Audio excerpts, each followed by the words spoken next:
할렐루야.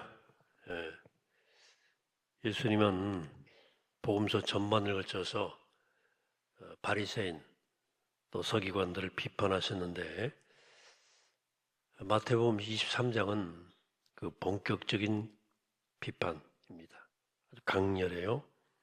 오늘 12절까지만 읽었는데 13절부터는 화해실진저라고 하는 저주가 시작됩니다. 7번 반복돼요. 마태복음 5장에는 팔복에서 이런 사람들은 심령이 가난한 자는 복이 있나니 하시면서 쭉 복이 있다 이렇게 말씀하셨는데 23장에서는 화 있을지어다 이렇게 말씀하십니다. 마태 23장의 두 구절만 보겠어요. 13절입니다. 화 있을진저 외식하는 서기관과 바리새인들이여 너희는 천국 문을 사람을 앞에서 닫고 너희도 들어가지 않고 들어가려 하는 자도 들어가지 못하게 하는도다. 또한 25절입니다. 화실진저 외식하는 서기관과 바리새인들이여 잔과 대접의 겉은 깨끗이 하되 그 안에는 탐욕과 방탕으로 가득하게 하는도다. 이렇게 말씀하십니다. 쭉 마지막 쪽에 와서 33절에서는 거의 막말 수준의 말씀을 하시는데 뱀들아 독사의 새끼들아 너희가 어떻게 지옥의 판기를 피하겠느냐. 아주 강력한 예수님 말씀 맞나 싶을 정도로 하는 말씀들이 23장 전체를 뒤덮고 있습니다. 여기 주님이 딱 지목한 사람들이 두 부류죠. 바리새인 그리고 서기관입니다. 서기관은 율법을 전문적으로 연구하는 율법학자들입니다. 이들은 율법을 사람들이 가르쳤어요. 오늘만 하면 신학자고 대학의 교수고 또 판사고 변호사들입니다. 그들은 종교와 사회의 규범을 세우고 하는 일을 했어요. 그래 유대 사회에서 존경받는 사람들이었습니다. 특별한 사람들이었어요. 그럴 만하죠. 당시의 사람들은 대부분 문맹이었습니다. 글을 마음대로 못 읽어요. 글자를 마음대로 다룰 줄 아는 이 서기관들은 범접하기 어려운 대상이었습니다. 바리새인들은 율법을 실제의 삶에서 실천하도록 하는 이들을 가리킵니다. 이들은 또 세상과 타협을 잘 하지 않고 순수하게 하나님 신앙을 지키려고 노력했던 사람들입니다. 누가 봐도 당시의 서기관, 바리새인들은 훌륭한 존경받아 마땅한 사람들이었습니다. 예수님은 이 서기관과 바리새인들을 꼭 집어서 모욕감을 느낄 정도로 강하게 비판하셨어요. 예수님의 태도가 조금 어색해 보이기도 하는 것은 예수님은 우리가 복음서를 통해서 알고 있는 예수님은 웬만해서는 다른 사람 비판하신다거나 그런 분이 아니에요.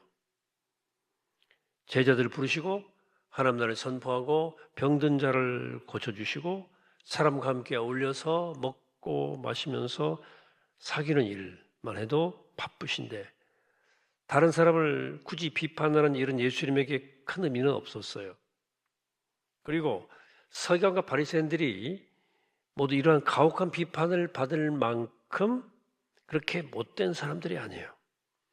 그들 중에는 반듯하게 율법을 실천하려고 노력하는 사람들이 꽤 많았습니다. 그런데 왜 예수님은 이 서기관들과 바리새인들을 모두가 이렇게 인격 파탄자인 것처럼 비판하시는 걸까? 이 문제는 이 마태복음을 기록한 사람이 살던 시대를 배경으로 읽어야 이해가 빠릅니다. 예수님의 생애는 주 30년 어간에 끝났었어요.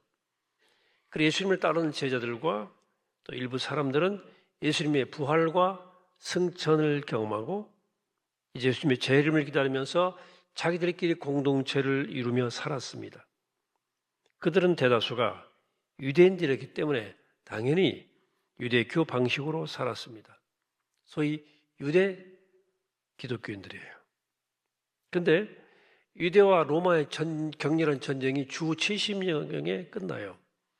예루살렘이 초토화되고 맙니다. 성전도 무너졌어요. 그래 더 이상 성전 제사가 불가능했고 그래서 율법 중심의 종교로 탈바꿈됩니다. 이런 과정에서 가장 큰 역할을 한 것이 바로 서기관 바리새인들이에요. 그들이 유대교와 어중간한 관계를 맺고 있었던 유대 기독교를 향해서 율법을 강요하기 시작했어요. 자, 이제 유대 기독교는 서기관과 바리새인들의 요구를 따라서 율법을 따를 것인지 아니면 그들하고 결별하고 자신들만의 독자 노선을 걸을 것인지를 결정해야만 했습니다. 율법이냐 복음이냐 양자택일의 요구 앞에 서게 된 거예요. 그런데 오늘 마태복음에서는 23장에서는 서기관과 바리새인들의 그 신앙과 태도는 우리의 길이 아니다 라고 강하게 선을 그은 거예요. 일종의 유대교와의 결별선이라고 할 수 있는 대목이 마태복음 23장입니다. 그런데 오늘 마태복음이 무턱대고 서기관과 바리새인들을 비난하는 것은 아니고 오늘 본문이 가리키고 있는 그들의 문제는 대략 세 가지입니다. 첫째는 그들은 말만 하고 실천이 없다는 거예요. 이것이 율법 전문가들의 한계입니다. 율법은 말로 설명하기는 알면 쉬워요. 그런데 그대로 살기는 어렵기 때문입니다. 요즘 우리 크리스찬들이 그 말을 자주 듣거든요. 신앙과 삶이 분리되었다. 말뿐이다 하는 말을 자주 들어요. 저처럼 가르치는 사람들에게 이런 현상이 자주 나타나죠. 둘째는 무거운 짐을 남에게 맡기고 자기들 손가락 하나 까딱하지 않는다는 거예요. 물론 그들도 짐을 지르는 흉내는 신용은 했을 거예요. 또 다른 사람들이 볼 때 짐을 지른 것처럼 보이는 경우도 있습니다. 처음에는 나름 진정성 있게 했을지 몰라도 서기관과 바리새인으로 사는 타성에 젖으면 이 모든 것이 형식이 될 뿐이었어요. 셋째는 그들은 자신을 남에게 돋보이게 하는 일에 온 신경을 썼습니다. 이게 가장 심각한 문제예요. 그 내용이 오늘 5절과 7절에 쭉 나오는데 경륜띠를 넓게 하고 옷수를 길게 합니다. 경문띠는 성꿀 넣은 상자 같은 거예요. 그리고 옷술은 옷단에 사는 술이죠. 이런 복장을 하면 어디 가는지 확 눈에 띄어요. 제가 가운 입었을 때처럼. 그러면서 또 잔치 윗자리와 상석, 회당 높은 자리를 좋아하고 시장에서 문안 받는 것과 사람들에게 랍비라 불리우는 것을 좋아합니다. 이게 뭐예요? 한마디로 위선적이라는 거예요. 신앙생활이 위선에 빠질 수 있는 위험성은 서기관들과 바리새인들에게만 있는 게 아니고 오늘 우리에게도 똑같이 있습니다. 자, 유대교에서 지도자들이 이 서기관 바리새인들이 이렇게 위선에 빠지니까 위선에 떨어지니까 일반 신자들 가운데도 이 종교적 위선에 떨어지는 사람들이 나오기 시작했어요. 이것을 이 마태복음 기자도 알고 있었어요. 그래서 8절부터 자기가 속한 공동체에 속한 사람들에게 말합니다. 세 가지 말하는데 첫째는 너희는 랍비라 칭함을 받지 말아라. 진정한 랍비 스승은 예수님뿐이다. 주님뿐이다. 둘째, 땅에 있는 자를 아버지라 부르지 말라. 진정한 아버지는 하나님 아버지뿐이기 때문이죠. 또 셋째, 지도자란 말을 듣지 말라. 역시 참 지도자는 그리스도뿐이기 때문이라는 거예요. 여기 랍비, 아버지 지도자는 모두 다른 사람보다 윗자리에 있는 사람들을 말합니다. 요즘 말로 치자면 지도층 인사들이에요. 자, 이런 말을 들을 때마다 우리 마음이 편치 않는 것은 일단 이런 말들은 높아지는 인간 모두의 본성에 거스르는 겁니다. 여러분, 높은 자리에 오른다는 것은 절대 쉬운 일이 아니고 누구나 기회만 된다면 나도 오르고 싶어 하는 거 아니겠어요? 이게 세상살이 원리 아니겠습니까? 예수님의 가르침은 분명 우리의 본성과는 충돌이 돼요. 그래서 대다수 기독 크리스찬들은 이런 말씀을 그러려니 하고 생각해요. 예수님 말씀이니까 알고는 있어야 되겠지만 현실과는 거리가 먼 것으로 생각해요. 그럼 예수님은 괜히 공자왈 맹자왈 하는 것처럼, 공자왈 맹자왈 하는 것처럼 이런 말씀하신 걸까? 그냥 책에 있는 말씀? 그렇지 않습니다. 주님 모든 가르침에는 이유가 있어요. 그래서 말씀의 귀를 가만히 기울이면 성경이 가르치는 새로운 삶의 원리가 눈에 들어옵니다. 오늘 본문 11절, 12절 다시 있는 그대로 한번 들어보는데 합독해 봅시다. 같이 함께 읽을까요? 시작. 너희 중에 큰 자는 너희를 섬기는 자가 되어야 하리라. 누구든지 자기를 높이는 자는 낮아지고 누구든지 자기를 낮추는 자는 높아지리라. 아멘. 말이 잘 안 되죠? 네. 너무 많이 들어서 좋은 말로 알고는 있지만 현실에서 받아들이기가 쉽지 않다는 거죠. 머리에만 있는 말입니다. 여기 두 여자가 있다고 칩시다. 한 여자는 돈이 많아서 집안일을 파출부에게 맡기고 살아요. 다른 한 여자는 형편이 어려워서 파출부로 삽니다. 준 여자는 파출부에게 집안일을 맡겨놓고 골프로 치러 다니고 동창 모임 등에 나가서 즐겁게 놀며 삽니다. 파출부는 아이들 학교에 보내놓고 이 준 여자 집에 와서 청소하고 빨래하고 반찬을 만듭니다. 여러분은 어느 쪽의 삶을 선택하시겠습니까? 선택해보라고요. 두 목사가 있다고 칩시다. 여기 한 사람은 대형교회 담임 목사예요. 또 한 사람은 상가교회 목사입니다. 목사들에게 선택하라 그러면 그 훌륭한 분들 어느 쪽을 선택할 것 같습니까? 우리가 경험하는 세상은 거기가 세속이든지 교회든지 가릴 것 없이 큰 자가 되려 하고 높은 자가 되려 합니다. 또 이걸 누가 뭐라고 하겠습니까? 이 말씀을 이해하려면 예수님 말씀을 하나님의 나라가 가까이 왔다는 관점에서 이해해야 돼요. 하나님 나라가 가까이 왔다. 하나님의 통치를 말하죠. 하나님의 사랑이고 하나님의 능력이에요. 이것은 우리의 영혼을 자유케 하는 능력입니다. 그 하나님의 통치, 하나님의 나라는 지식이 많고 적음이나 재산이 많고 적음에 관계없이 받아들이기만 하면 주어지는 거예요. 하나님의 나라는. 거기서 진정한 자유와 해방을 경험할 수 있는 거예요. 그래서 종교개혁자 마틴 루터는 오직 믿음을 통해서 하나님과의 관계가 새로워진다는 사실을 깨닫고 영혼이 자유로워지는 것을 경험했거든요. 믿음으로. 그 이후 그에게 다른 것들이 사소해졌어요.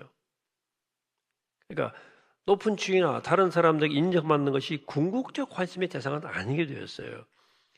그래서 당시에 가장 권력이 강했던 교황에게까지도 두려워하지 않을 정도로 우뚝 섰어요. 한마디로 그 영혼이 자유로워진 거예요. 예수를 믿음으로 하나님과 관계가 새로워진다는 것은 어떤 형편에 처해도 심지어 가장 낮은 자리로 내려가더라도 불행해지지 않는 거예요. 왜? 거기 하나님이 계시기 때문에. 또한 설령 가장 높은 자리에 올라간다 하더라도 교만해지지 않습니다. 왜? 거기 하나님이 계시기 때문에. 하나님 통치하라이기 때문에 그렇습니다. 예수님은 당시 모든 사람들에게 수치의 대상이었던 십자가의 처형을 당했어요. 초기 기독교부터 오랜 세월 기독교는 그 예수님을 하늘의 영광을 버리고 땅의 빛이라 머물러 오셨다고 찬양의 찬양을 거듭했어요. 그 하나님을, 그 주님을. 하나님의 아들이 가장 낮은 자리로 내려오셨다는 사실로부터 기독교 신앙은 출발합니다. 기독교 신앙의 원점이에요. 구원은 우리 세상의 조건이 달라지는 것이 아니라 그 예수와 하나가 되는 거예요. 구원은 나는 죽고 예수로 사는 게 구원이에요. 기독교는 누구나 다 이런 사실을 알고 있지만 실제로 그렇게 못 살아요. 그래서 다시 도로 세상의 방식으로 누가 더 높은 자리에 오르느냐는 일에 자신의 에너지를 소진시켜 버립니다. 이 문제를 조금 더 실질적으로 설명을 더 드려야 되겠어요. 오늘 본문 이야기의 시작은 서기관들과 바리새인들의 위선이었습니다. 위선은 속 따르고 겉 따른 거예요. 누가 이렇게 되느냐? 높은 자에 오르면 이렇게 돼요.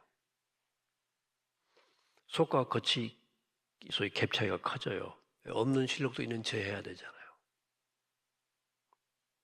실제 선생 능력이 없는데 선생이 되면 선생 노릇을 해야 되니까 위선적이지 않을 수 없어요.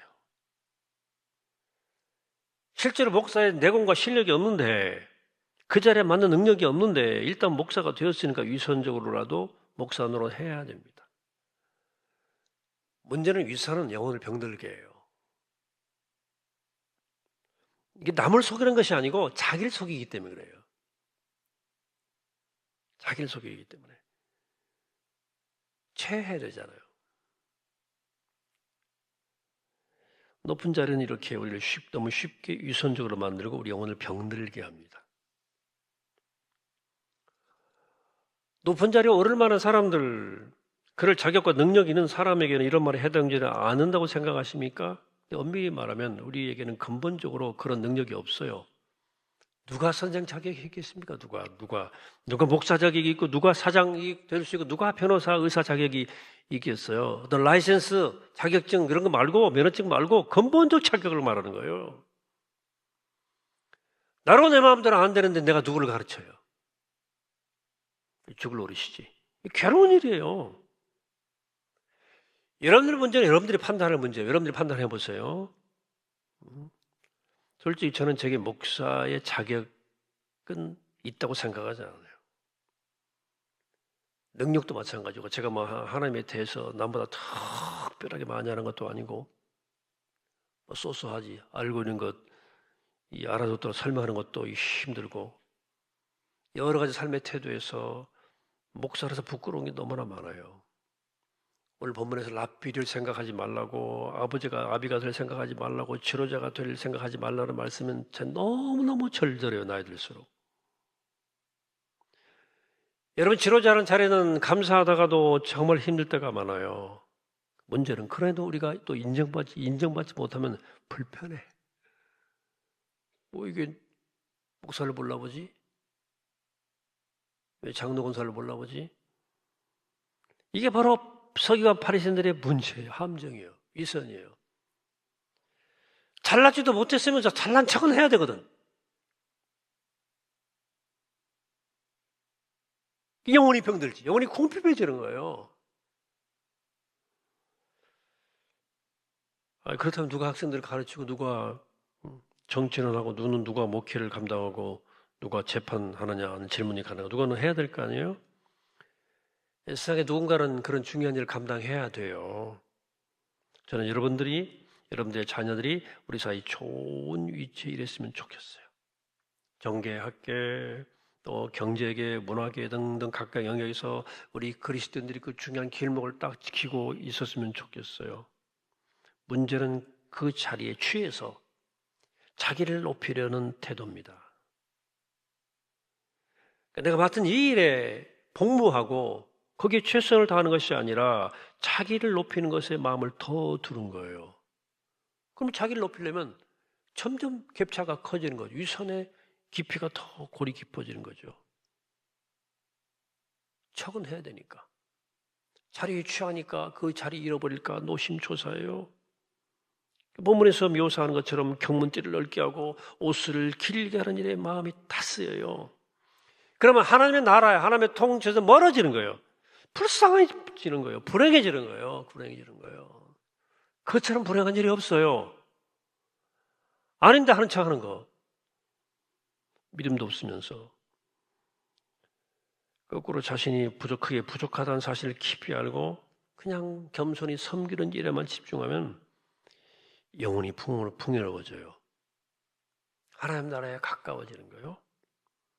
이것이 바로 누구든지 자기를 높이는 자는 낮아지고 자기를 누구든지 낮추는 자는 높아진다는 말씀이 가르치는 삶의 역설이고 삶의 진실입니다. 사랑하는 여러분, 자기를 낮춘다는 게 잘 안 된다는 사실 우리 모두는 알아요. 특히 높은 자리에서 자세를 낮추는 것은 정말 힘든 일입니다. 사람은 오르면 오를수록 다 변하게 돼 있어요.